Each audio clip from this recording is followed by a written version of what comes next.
Hello everyone. आज हम class 8 के chapter 11 keeping time with the skies को कवर करेंगे। इसके अंदर हम moon, phases of moon, locating the moon, making sense of our observation को कवर करेंगे। तो सबसे पहले मून। मून स्पेरिकल शेप का होता है। ये अर्थ के अराउंड 27.322 डेज लगाता है रिवॉल्व करने में, और इसकी रोटेशन अराउंड 27 डेज में कंप्लीट होती है। मून के दो पार्ट्स होते हैं। वो पार्ट जो कि अर्थ से विजिबल हो उसे हम नियर साइड बोलते हैं, और ये only part of the moon facing the earth, ये जो पार्ट होता है वो अर्थ के टुवर्ड फेस करता है। प्लस ये नॉन लुमिनस होता है, यानी इसके पास खुद की लाइट नहीं होती, ये शाइन करता है वाया अर्थ रिफ्लेक्शन। अब नेक्स्ट आता है faces of moon, the changing shapes of the bright portion of the moon. Moon के जो ब्राइट पोर्शन में जो चेंजेस आता है, उसकी शेप में जो बदलाव आते हैं एक दिन से अगले दिन में, जो कि हम अर्थ से देख सकते हैं, उसे हम फेसेस ऑफ मून बोलते हैं। मून के दो फेजेस हैं, आपका वैक्सिन पीरियड और दूसरा वैनिंग पीरियड। वैक्सिन पीरियड को हम शुक्ल पक्ष भी बोलते हैं इंडिया में, और वैनिंग पीरियड को हम कृष्ण पक्ष भी बोलते हैं इंडिया में। अब वैनिंग पीरियड 2 हफ्ते का होता है। यहाँ पे क्या होता है, face when the visible bright part of the moon decreases. Moon की जो विजिबिलिटी होती है, जो ब्राइट पोर्शन होता है, वो धीरे धीरे घटने लगता है। जैसे कि हम यहाँ पे देख सकते हैं कि ये वाला जो फेज है वो अराउंड 2 वीक्स का है, और ये जो पीरियड है वो है वैनिंग पीरियड, जहाँ पे जो फुल मून यानी फुल विजिबिलिटी से धीरे धीरे न्यू मून यानी कि कंप्लीटली जीरो विजिबिलिटी पे मून का आ जाता है। पहले हफ्ते में क्या होता है, तो पहले हफ्ते में जो ब्राइट पोर्शन होता है मून का डिक्रीज करता है full circle to half circle, यानी यहाँ पे हम देख सकते हैं कि जो पहले हफ्ते में मून जो है आपका फुल मून था, यानी कंप्लीट विजिबिलिटी थी, फिर धीरे धीरे धीरे एक हफ्ते में विजिबिलिटी हाफ हो गई। उसके बाद अनदर वीक में क्या होता है, तो अनदर वीक में जो ब्राइट पोर्शन है वो और ज़्यादा धीरे धीरे डिक्रीज होने लगती है, और तब तक डिक्रीज होती है जब तक फुल विजिबिलिटी ज़ीरो ना हो जाए। यानी इस सेकेंड पीरियड में धीरे धीरे मून जो है वो न्यू मून में फॉर्म हो जाता है, मतलब उसकी विजिबिलिटी, उसकी शाइननेस ज़ीरो हो जाती है। इसके बाद आता है वैक्सीन पीरियड। वैक्सीन पीरियड, जिसको शुक्ल पक्ष भी बोलते हैं, ये वो फेज ऑफ द मून है जहाँ पे जो ब्राइट पोर्शन है वो इंक्रीज करने लगती है। वैनिंग पीरियड में डिक्रीज होती है, वैक्सीन पीरियड में इंक्रीज होती है। तो पहले हफ्ते में क्या होता है, जो ब्राइट पोर्शन है वो grows to a half circle after the new moon. New moon के बाद जो आपका मून होता है उसका जो ब्राइट साइड होता है वो हाफ सर्कल तक फॉर्म कर जाता है, यानी हाफ सर्कल तक हम ब्राइट पोर्शन को देख सकते हैं। तो ये वाला जो पीरियड है यहाँ से लेके ये वाला पीरियड, ये कहलाता है वैक्सीन। वैक्सीन में जो सबसे पहला फेज होता है, यहाँ पे मून जो न्यू मून से ब्राइट पोर्शन में कन्वर्ट होने लगता है। इसके बाद अनदर वीक में क्या होता है, अगले अगले हफ्ते में क्या होता है कि जो ब्राइट साइड होता है वो forms a full circle full moon.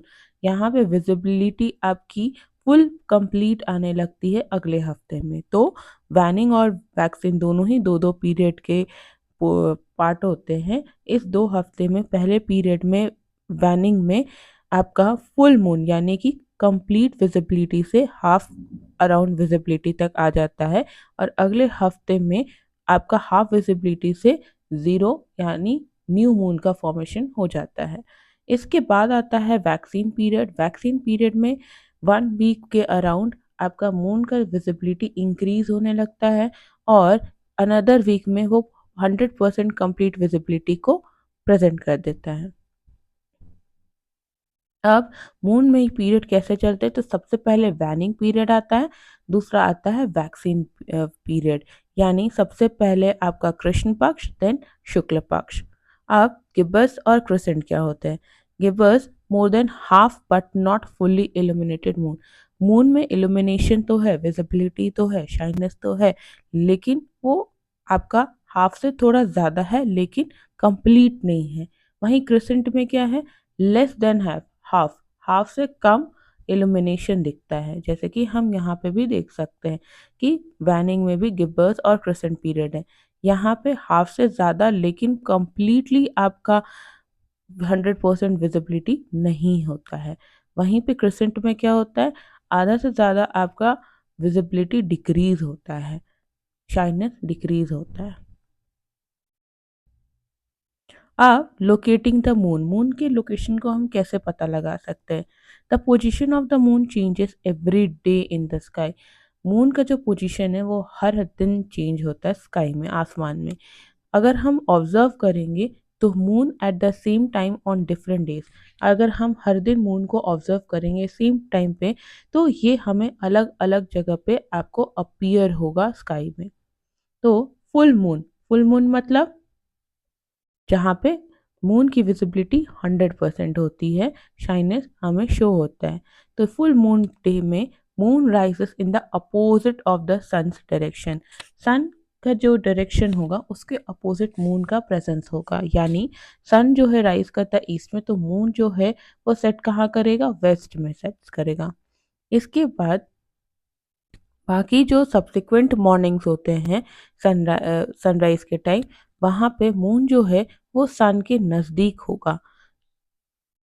When bright part of the moon decreases, जब मून का जो ब्राइट पोर्शन डिक्रीज होने लगता है हाफ सर्कल के शेप में, तो मून जो है वो सनराइज के ओवरहेड होगा, यानी सनराइज सन के थोड़ा ऊपर होगा। फ्यू डेज लेटर, उसके कुछ दिन बाद जो क्रिसेंट फेस आता है, moon appear even closer to the sun, sun के नज़दीक आपका मून आना शुरू हो जाता है।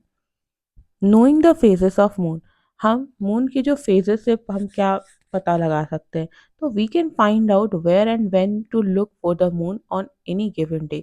हम मून कहाँ पे होगा, हमें कहाँ पे देखना है एक पर्टिकुलर डे में, वो हमें फेजेस ऑफ मून के थ्रू पता लग सकता है। अब सबसे ईज़ीएस्ट स्पॉट कहाँ होता है, तो जो वैक्सीन मून होता है वो एट सनसेट के दौरान हम देख सकते हैं, और वैनिंग मून जो होता है वो हमें सनराइज के दौरान देख सकते हैं। Due to these shifts the moon always rises and sets at different times than the sun, और इस शिफ्ट के कारण मून जो है वो आपका राइज और सेट दोनों ही डिफरेंट टाइम्स पे करता है। नेक्स्ट स्टेप फर्दर में क्या है कि ये सही हमेशा से सही नहीं बात होती है। क्या नहीं होती, नॉट ऑलवेज ट्रू, कि moon rises when sun sets, moon तभी राइज होता है जब सन आपका सेट होता है।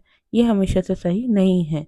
अब तुम्हें अपना लोकल न्यूज़पेपर चेक करना होगा, या पोजिशनल एस्ट्रोनॉमी सेंटर यानी कि इंडिया मेटेरोलॉजिकल डिपार्टमेंट वेबसाइट को चेक करना होगा। वहाँ पे तुम ये जानोगे कि मून जो है वो 50 मिनट्स बाद में राइज करता है हर दिन। उसे 50 मिनट्स के बाद मतलब राइज करना शुरू होता है। समटाइम्स हैपेंस इन आफ्टरनून, कभी कभी वो आफ्टरनून में भी आपका राइज होने लगता है। कब, तो 2 से 4 बजे के दौरान। हम मून को स्पॉट करते हैं eastern sky during the day light, day light के दौरान हम मून को हम ईस्टर्न स्काई के पास भी हम डिनोट कर पाते हैं, स्पॉट कर पाते हैं। Now need to wait about 30 minutes past the listed moon rise, हमें वेट भी करना पड़ता है।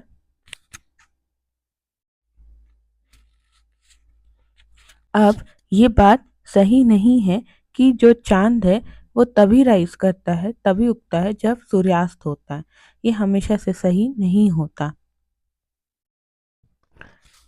ये चीज़ हम कैसे पता लगा सकते हैं, तो ये चीज़ हम लोकल न्यूज़पेपर को देख के या पोजिशनल एस्ट्रोनॉमी सेंटर यानी इंडिया मेटेरोलॉजिकल डिपार्टमेंट वेबसाइट को देख के हम पता लगा सकते हैं।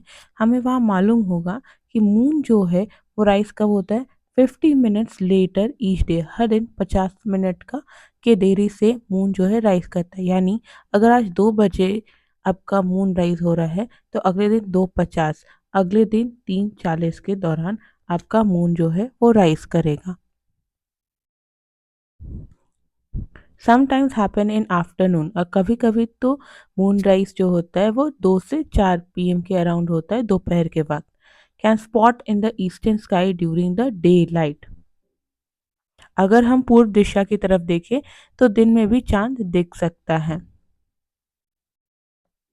और need to wait about 30 minutes past the listed moonrise time for the moon to climb high enough for it to be seen। ऐसा नहीं है कि हम चांद को उसी टाइम पीरियड में देख लेंगे जब जिसमें लिखा हुआ हो लोकल न्यूज़पेपर पे। कभी कभी ऐसा भी है कि हमें 30 मिनट की वेट करनी पड़ती है ताकि चांद जो है वो कम्प्लीटली वहाँ हाई पोजीशन पे क्लाइम कर सके और हम उसे देख सके। अब making sense of our observation, हमारा मून का जो शेप है वो स्पेरिकल है और वो अपने आप चेंज नहीं हो सकता, does not change by itself.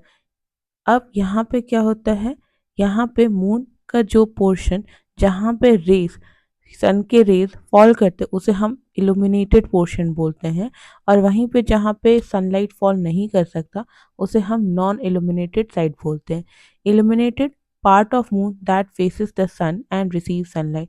Illuminated वो पोर्शन है जहाँ पे मून का जो पोर्शन जो कि सन के रेस को फेस करता है, सन को फेस करता है और उससे सनलाइट रिसीव करता है। नॉन इल्यूमिनेटेड वो पोर्शन है यानी other part of the moon है जो कि सन को फेस नहीं करता, उसके ऑपोजिट होता है और यहाँ पे सनलाइट रिसीव नहीं होता। Moon, the moon revolve around the sun. Moon जो है अर्थ के अराउंड रिवॉल्व करती है। Only half part of the moon यानी near side always faces the earth. अब अर्थ के सामने जो मून का हाफ पोर्शन जिसको हम नियर साइड बोलते हैं वो हमेशा से फेस्ड होता है। We can only see the illuminated part of the moon. हम मून का इल्यूमिनेटेड यानी कि जहाँ पे सनलाइट रिसीव हो रही है उसी पोर्शन को हम सिर्फ देख पाते हैं। But part of moon facing the earth is not always the bright part. लेकिन हमेशा जो मून का वो पार्ट जो कि अर्थ से फेस्ड हो रहा है वो हमेशा से ब्राइटर पार्ट नहीं होता। Sometimes we see full bright part यानी फुल मून देखते हैं, कभी हम न्यू मून डे को भी देखते हैं। We do not see the moon because the bright part faces away from the sun. हम इसमें न्यू मून कैसे देख पाते हैं, क्योंकि जो मून होता है उसका ब्राइट पोर्शन जो होता है वो अर्थ से दूर होता है, इसकी वजह से न्यू मून डे भी हम देखते हैं। Only a part of the bright part, हम हाफ पार्ट या फिर जो कुछ ब्राइट पोर्शंस होते हैं उनको देखते हैं, जैसे कि हाफ मून, क्रिसेंट मून। तो हम कैसे कैसे देख सकते हैं, कभी हम उसे फुल मून देख सकते हैं, कभी न्यू मून देख सकते हैं, कभी हाफ मून देख सकते हैं। यानी फुल मून यानी आपका जहाँ पे विजिबिलिटी जो है वो 100% होती है, न्यू मून यानी कि विजिबिलिटी तुम्हारा 0% होगा और 100 से 0 से आगे।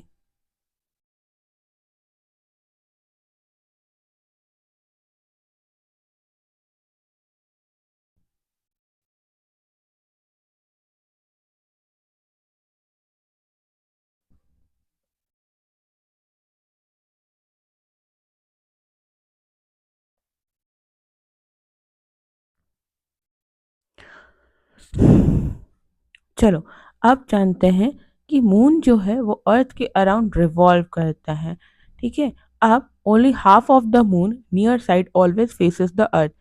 अर्थ यहाँ प्रेजेंट है तो मून का कुछ पोर्शन यानी हाफ पोर्शन जो है वो अर्थ से विजिबल होता है या अर्थ के टुवर्ड फेस करता है, उसी पोर्शन को हम नियर साइड बोलते हैं। ठीक है, अब we can only see the illuminated part of the moon. हम चांद के इल्यूमिनेटेड जो जहाँ पे उसकी विजिबिलिटी शो हो पाती है उसी पोर्शन को सिर्फ देख सकते हैं। बट लेकिन part of moon facing the earth is not always the bright part.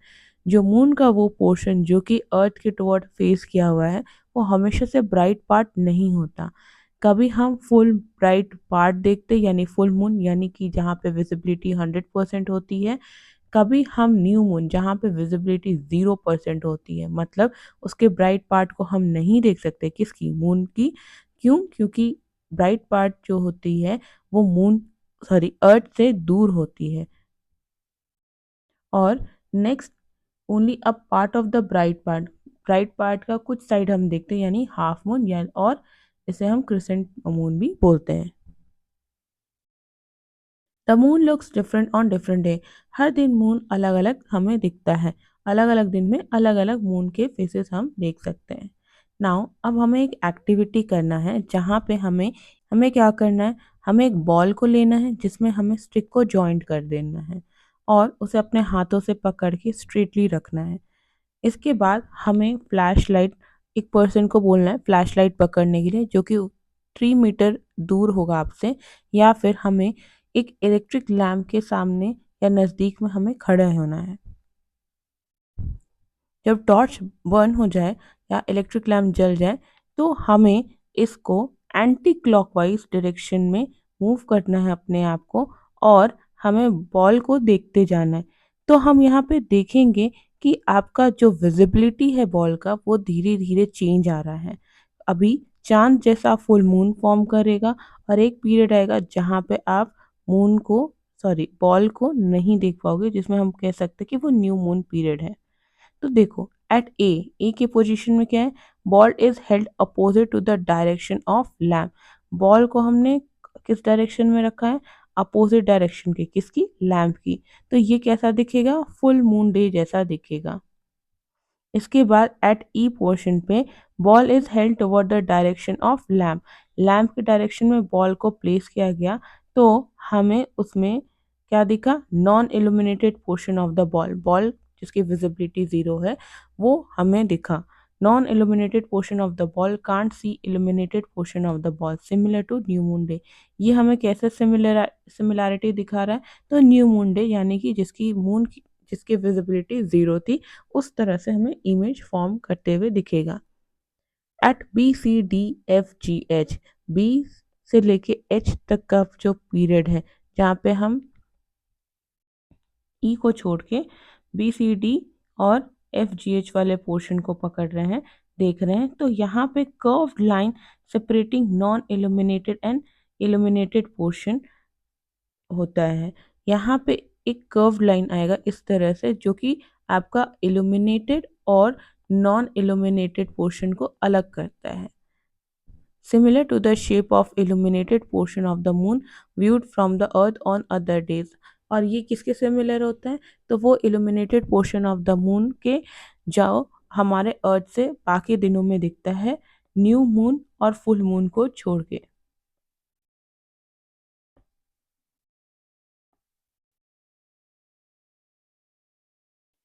अब आते हैं इस फिगर में, the moon at different position in its orbit around earth, the corresponding phase of the moon as seen from the earth, the size and distance are not to scale in this figure.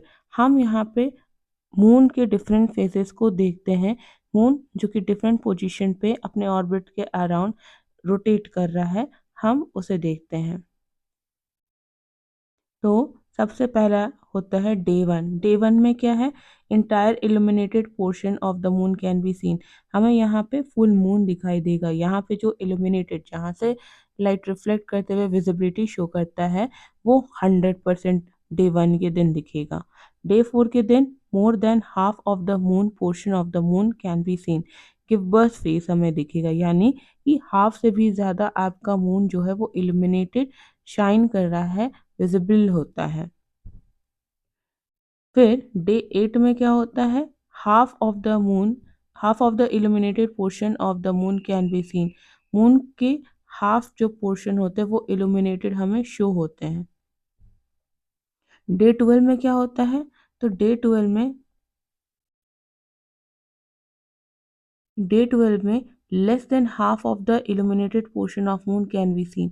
हमें यहाँ पे crescent face दिखेगा। Crescent face का मतलब क्या होता है, तो यहाँ पे हाफ से भी कम हमें मून की इल्यूमिनेटेड पोर्शन दिखेंगे। इसके बाद डे 15 में क्या होगा, न्यू मून डे आएगा। न्यू मून डे जहाँ पे illuminated portion of the moon can not be seen, मतलब इसमें यहाँ मून की विजिबिलिटी ज़ीरो हो जाएगी, 0%, यानी कंप्लीटली ज़ीरो। अब डे 18 में क्या होगा, less than half of the illuminated portion of the moon can seen. यहाँ पे हम क्रिसेंट फेस में आ जाएंगे जहाँ पे हाफ से थोड़ा कम जो है या हाफ से कम पोर्शन जो है वो इल्यूमिनेटेड पोर्शन दिखेगा मून का। इसके बाद हमारा डे 22। इसके बाद हमारा डे 22 आएगा। डे 22 में half of the illuminated portion of the moon can be scene. Moon के हाफ जो पोर्शन है वो हमें इल्यूमिनेटेड पोर्शन दिखेगा, यानी वहाँ पे विजिबिलिटी दिखेगी। डे 26 में क्या होगा? डे 26 में मोर than half of the illuminated portion of moon can be scene. आधे से भी ज़्यादा हमें जो मून का जो पोर्शन है वो इल्यूमिनेटेड शो करेगा, यानी विजिबल शो करेगा, जिसे हम गिब्बर्स फेस बोलते हैं। ठीक है, तो यहाँ पे देखो ए से लेके हम ई तक जो जा रहे हैं, जो कि 14 डेज का पीरियड होता है। ये जो 14 डेज का पीरियड होगा वैनिंग फेज होगा, और ये वैनिंग फेज में हमारा फुल मून से आपका न्यू मून का फॉर्मेशन होगा। और उसके बाद न्यू मून से लेके फुल मून का जो पीरियड है उसे हम वैक्सीन फेज बोलते हैं या वैक्सीन पीरियड बोलते हैं, जहाँ पे न्यू मून से फुल मून का फॉर्मेशन होता है। और ये जो डैश करके पोजीशन है ये बता रहा है कि अर्थ मून का कौन सा पार्ट विजिबल होगा अर्थ से, या कौन सा पोर्शन मून का जो है अर्थ से दिखेगा। अब यहाँ पे गिब्बस क्या होता है? Gibbous more than half but not fully illuminated moon. Gibbous का मतलब जो इल्यूमिनेशन मून की विजिबिलिटी तो दिखेगी, लेकिन आधे से ज़्यादा पूरी नहीं दिखेगी, आधे से ज़्यादा दिखेगी। और ये हमें कहाँ से कहाँ दिख सकता है? बी से लेके एच तक में दिख सकता है। और हाँ, क्रिसेंट में क्या होता है? क्रिसेंट में less than half illuminated moon position. आपका इल्यूमिनेशन तो है, आपका इल्यूमिनेशन है यानी विजिबिलिटी तो शो होती है, लेकिन हाफ होती है। और इसका पोजीशन कहाँ कहाँ है? डी एन एफ में, यानी ये वाला पोर्शन और ये वाला पोर्शन। अब earth rotate on its own axis in one day. एक दिन के अंदर अर्थ जो है अपने एक्सिस पे रोटेट करता है, जिसमें उसे कितना समय लगता है? 24 आवर्स लगते हैं। और वहीं पे मून जो है वो अर्थ के अराउंड रिवॉल्व करता है एक मंथ में, यानी अराउंड 28 टू 30 डेज में। ठीक है, अब एक दिन में जो मून की जो पोजीशन होती है वो बहुत हल्की चेंज होती है, बट अर्थ का जो रोटेशन होता है वो एक दिन में कंप्लीट हो जाता है, वो बहुत फास्ट होता है। किसके तुलना में? मून की जो पोजीशन होती है या मून की जो रिवॉल्यूशन होती है। So the people in different part of the earth, इसी वजह से लोग जो होते हैं different part of the earth से हमें same shape of the moon उन्हें दिखाई देता है। सेम शेप हमें दिखाई पड़ता है। तो ओवरऑल अगर बोला जाए तो मून का जो शेप है वो हमें अर्थ के अराउंड डिफरेंट पीपल को सेम डे पे सेम शेप में दिखता है। क्यों दिखता है? क्योंकि अर्थ का जो रोटेशन पीरियड होता है वो 1 डे होता है, यानी 24 आवर्स। और मून जो अर्थ के अराउंड रिवॉल्व करता है वो अराउंड 28 टू 30 डेज लगता है, यानी उसे ज़्यादा समय लगता है अपने पोजीशन को चेंज करने में। तो हर दिन वो थोड़ी थोड़ी ही चेंज कर पाता है, और अर्थ जो है वो फास्टली रोटेट करता है एक दिन में। इसी वजह से हमें same shape at the same day दिखाई पड़ता है।